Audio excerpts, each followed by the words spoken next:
হালাল পশুর কি কি খাওয়া যাবে না এটা জানলেই আমরা বুঝতে পারবো ভুঁড়ি খাওয়া যাবে কিনা।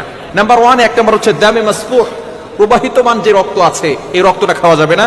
দ্বিতীয় নাম্বার হচ্ছে পুরুষ লিঙ্গ অথবা স্ত্রী লিঙ্গ যেটা আছে, গাভী পুরুষ হোক অথবা ষাঁড় পুরুষ হোক, তার লজ্জাস্থান খাওয়া যাবে না।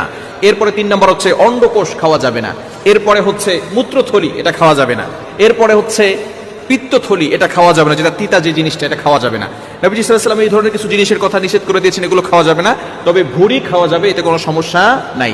ভুঁড়ি খাওয়া যাবে, ভালো করে বুঝেন, ভুঁড়ি খাওয়া যাবে, তবে অবশ্যই পরিষ্কার পরিচ্ছন্ন করে খাবেন।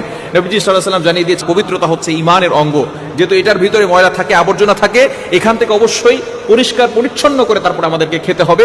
ইসলাম এটাকে সাপোর্ট করে। বিশেষ করে চায়নারা বানর খায় এবং বিভিন্ন ভাবে তারা পশুটাকে জবাই করে না, এমনি তাকে মেরে ফেলে এবং কাঁচা গোস্তই খাওয়া শুরু করে, না ধৌত করে। এটা কিন্তু ঠিক নয়, ইসলাম এটাকে সাপোর্ট করে না, যার কারণে বিভিন্ন ধরনের রোগ তাদের